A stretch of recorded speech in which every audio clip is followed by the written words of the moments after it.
I am ready. I am ready. Ready to lead and to build on the foundation laid by one person more than any other. Under Keir Starmer's leadership, we went from our worst defeat to one of the best victories in our history. Keir put Labour back in a position to change people's lives, and that is what we have been doing these last 2 years. New rights for workers and for renters. NHS waiting lists falling for the first time in years.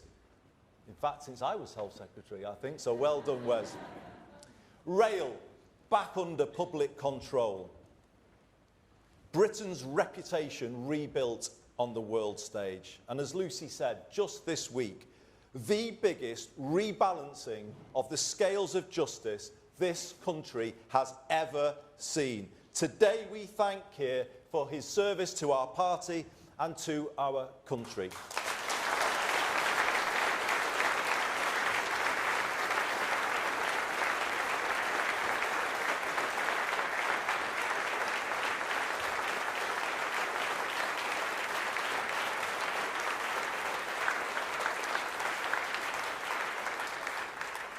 Ten years ago, he and I worked together, drawing up the original Hillsborough law in my office in the aftermath of the second Hillsborough inquest. And I drew on all of his legal expertise when I presented that bill to Parliament. To be in Parliament on Tuesday, when Keir delivered on his promise to the Hillsborough families and all of the other campaigners who were part of the Hillsborough Law Now campaign, a promise to end the cover-up culture in this country. My journey to this stage today began in earnest at Anfield in April 2009. The COP made me confront the fact that this country does not work for working class communities like the city of my birth. In fact, it's worse. It turned its back on them. Political power was used viciously against them to protect vested interests. Economic power cruelly stripped with the deindustrialisation of the 1980s, as it was against so many places up and down the land. And let us never forget, these are the very same places that built this labour movement, this trade union movement where we are today, Paul. Those are the places, but they were the places that were done down. This labour movement, the trade union movement, was forged in the steelworks and ironworks of Sheffield, Scunthorpe, Port Talbot and Teesside, in the coalfields of South Wales, Central Scotland, Nottinghamshire, Derbyshire, Yorkshire and Lancashire, in the mills across the Pennines, west and east, in the shipyards on the Clyde and on the Tyne, and in the dockyards of Liverpool and here in London. The people of these proud places made labour.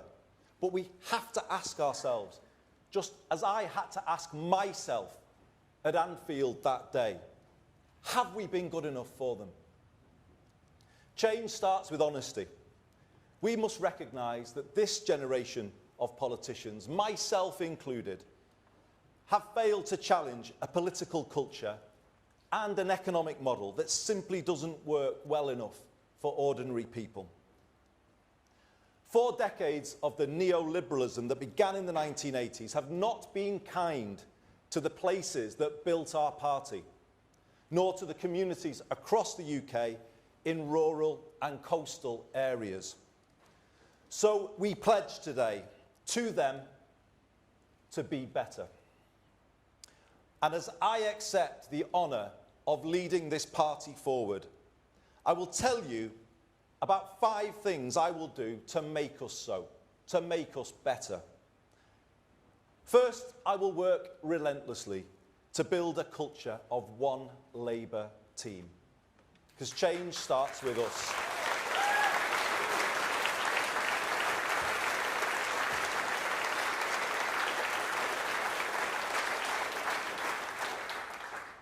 We won't beat Britain's new right if we are consumed by infighting and pulling in different directions. That is, and always has been, an indulgence that falls heaviest on the people who need Labour most. Fighting to eradicate it and the insidious briefing culture that goes along with it will characterise my leadership. In future, when a Burnhamite walks into a bar, as many Burnhamites are known to do, talking about you, Kevin. In future, when a Burnhamite walks into a bar, I want the barman to say, "Great to see you. We don't like factional politics in here."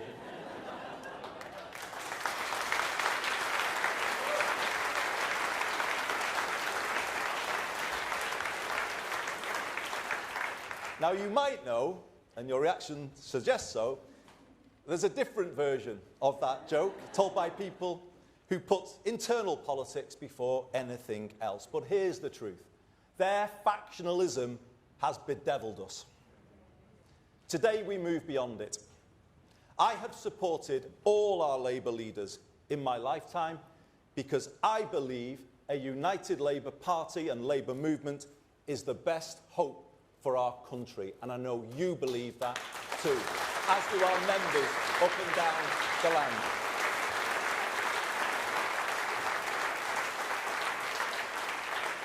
And I will lead this party in that spirit. Not seeking to suspend or punish members who have principled views that may be different from mine, but building unity by respecting all shades of opinion.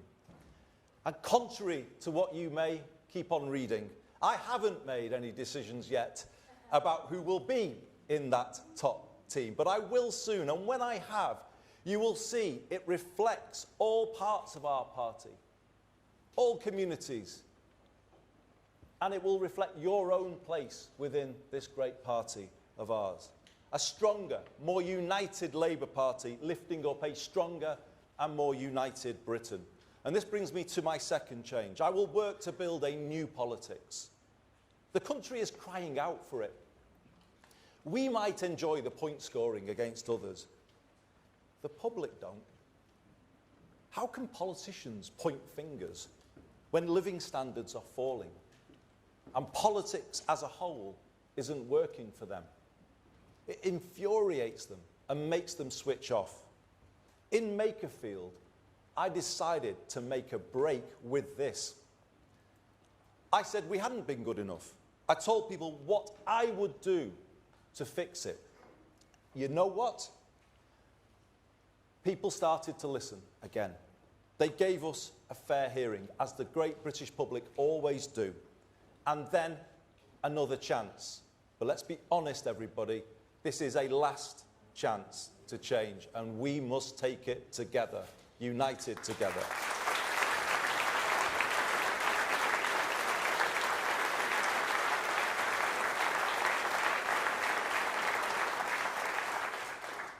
Tell people what we will do, rather than always going on about others.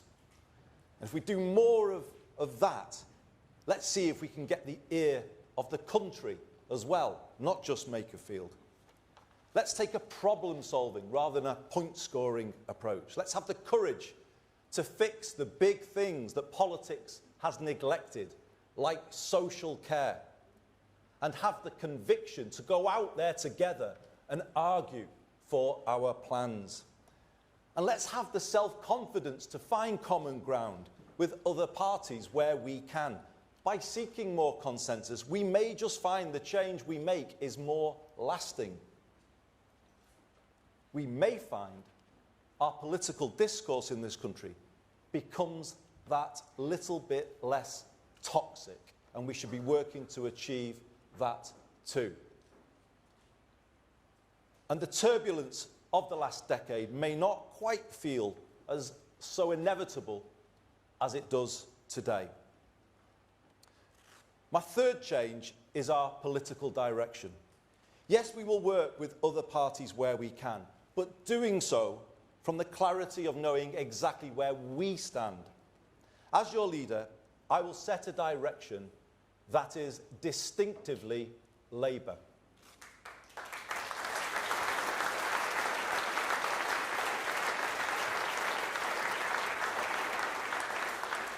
We won't try to out-green the Greens or out-reform reform, or doing what we've done in the past of wearing too many Tory clothes. Let me tell you, I'm quite happy that Kemi doesn't approve of my wardrobe choices, because I'm not keen on theirs either. From here, we do it differently. We win by being us. Boldly, confidently, authentically us. Labour. That's how we win. I want people to understand the thinking behind the political direction I set, so people can see the decisions we take and the reasons why. I am clear, Britain took a series of wrong turns in the 1980s. Political power was centralised and economic power was privatised. The country surrendered control of the essentials: housing, water, energy, transport, and left people exposed to higher costs. That in turn led to the concentration of more wealth and power in the hands of fewer people and fewer places. Large parts of Britain were deindustrialised without the power to set new ambitions for themselves. Proud British towns, now a shadow of what they once were, and high streets in decline, so common up and down the country. Slowly, at times imperceptibly, over 4 decades, political and economic power drained away out of our communities in every region and nation of the UK. If local places don't control something as basic as a bus service, how can they connect people to opportunity and turn things around? If the sell-off of council homes leaves the country chasing rents in the private rented sector through the benefits system and paying for temporary accommodation for thousands of families, as they have to do here in London and elsewhere across the country, how then will we find the money to invest in prevention and improve people's lives? The truth is we can't. And if we don't have sufficient public control over the cost of the essentials, how can we have control over inflation, public spending, and the rest of the economy? The right used the phrase, take back control, but they are the ones who gave it away in the first place.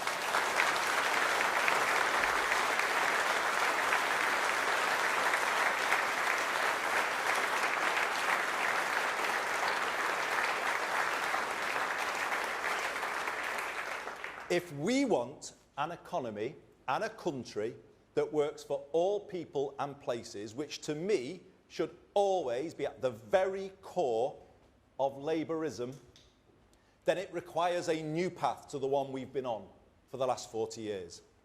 The government I lead will confidently lay that path out starting next week. And that is why this change today is the most significant change moment in our politics for 40 years. It will take us to a country where life is more affordable and all people and places are lifted from where they are now. And conference, this is my 4th commitment to you. I mean it when I say all places. I will be a leader for the North, the South, the East and the West, for Scotland, Wales and for Northern Ireland.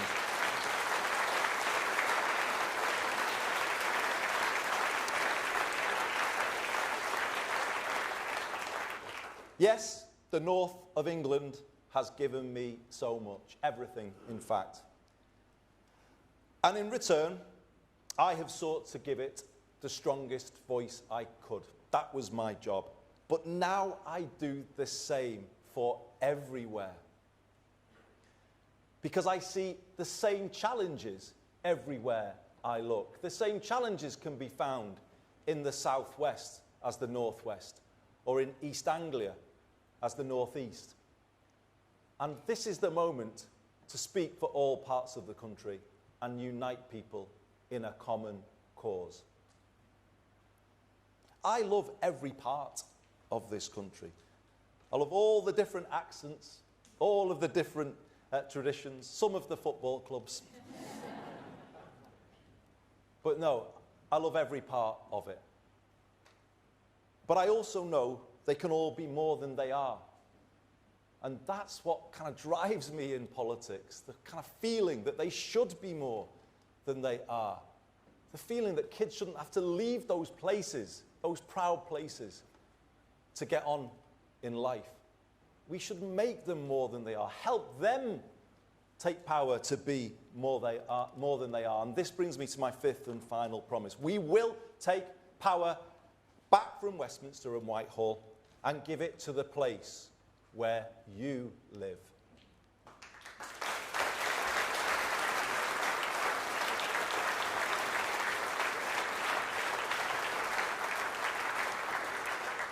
More power over life's essentials so you can make them work better and more affordable for people.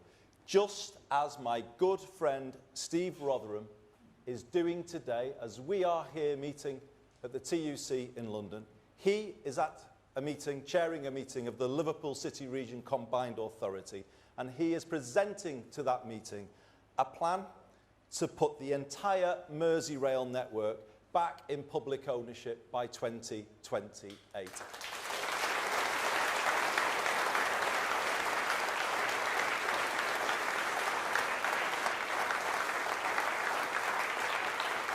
A plan to cut fares, make trains run on time, and a railway run in the interests of the passengers, not shareholders. We want to give your area more power to build the council and social homes that you desperately need for those families I was talking about a moment ago. More power to improve your high street, backing local businesses such as the pubs and the shops that bring them to life. And make no mistake, everybody, I will be a pro-business leader of the Labour Party, as I was a pro-business mayor of Greater Manchester. We turn places round together, and that is the way we ran in Manchester, and we will take to the whole country. And as part of that, more power to re-industrialise and to build an education system based on parity between academic and technical education to give every young person growing up in different parts of the country a path in life to university or to a work placement, to apprenticeship and into a good job. Hope for every young person is what we are going to be about. And this is it. When you add all of that together, a plan to give people more power, to bring back the hope we have all been missing too much, and people are looking for us to deliver, and we will. So, everybody, you're here and you're sharing this moment with me. Thank you so much for being with me. I've had a long journey through politics to get to this moment, as you all know, because so many of you in here and so many others watching this on television know what they did to help me along my way and knock me into shape as they needed to do. I want to, if I may, just single out three. I was his parliamentary private secretary in my first experience of the front bench, but he has been the truest mentor to me in the decades since, and it's just wonderful to be with you, Lord Blunkett, David, on this special day.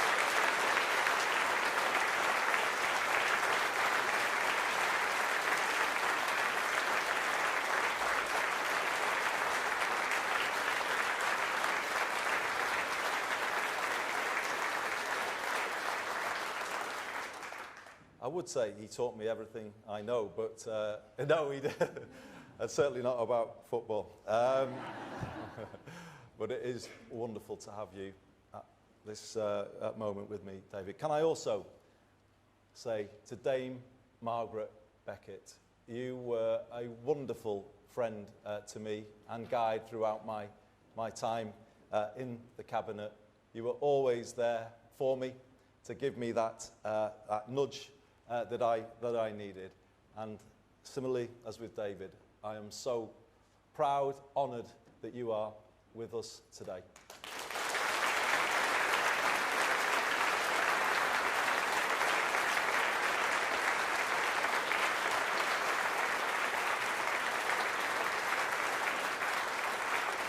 And sitting next to Margaret, for those of you who want somebody to blame, he is the man you can hold to account. He is the man that fired up a young Andy Burnham in the northwest of England in the mid-1980s with rhetoric of the kind that remains unmatched, I would say, in modern politics. It has always been something that I treasure to get a message from him with his advice and the care and the thought he puts into those messages. They mean everything to me. I would not be standing here. I would have not have joined this great party of ours in 1985 had it not been for the legend that is Neil Kinnock. It's absolutely brilliant to have you with us today.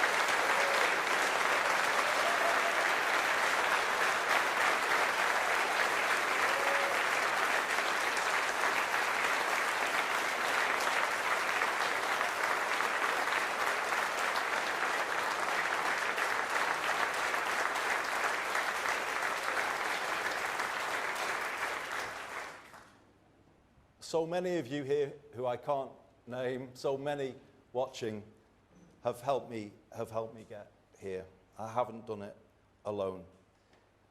I haven't got everything right, and I'm sorry where I've fallen short. But I have always given it my all, and I always will.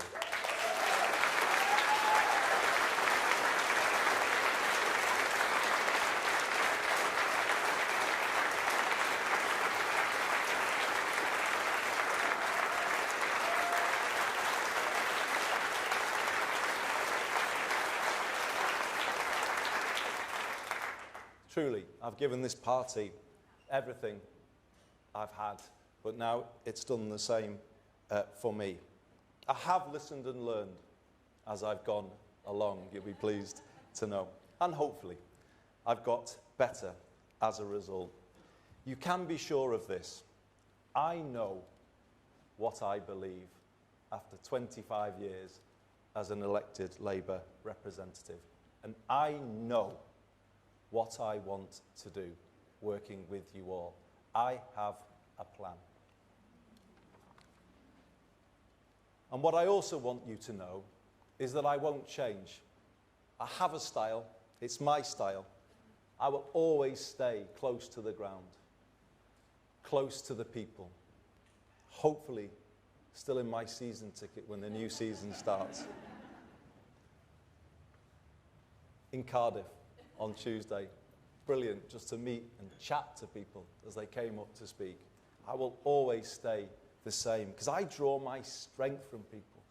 I hear things, pick up straws in the wind as I was going about Manchester as my job as mayor, and I say to Kevin Lee, who's here today, and I want to thank Kevin, who's been such a staunch supporter and friend for me on this journey.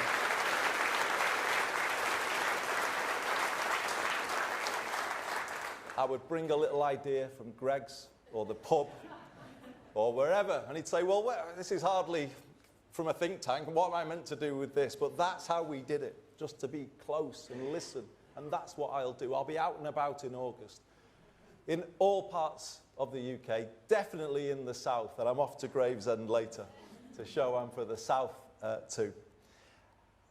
That's the way I've always done it, and it made me really proud recently. You might call it faint praise, but I took it as very serious praise. Someone said recently, Andy's all right. He's for us. I was so proud of that I made it my slogan in Bakerfield. I am for us, for all of us.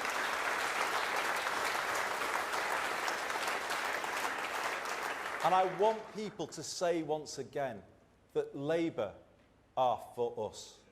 I want that to just fall off people's tongues, and we can do it. We can be that party, the party that puts more power in people's hands, drives good growth in every postcode, and puts hope in every heart, that gets the country pulling together again and moves beyond the divisions of recent years. All people and all places, public and private sectors, in a new sense of unity and common cause.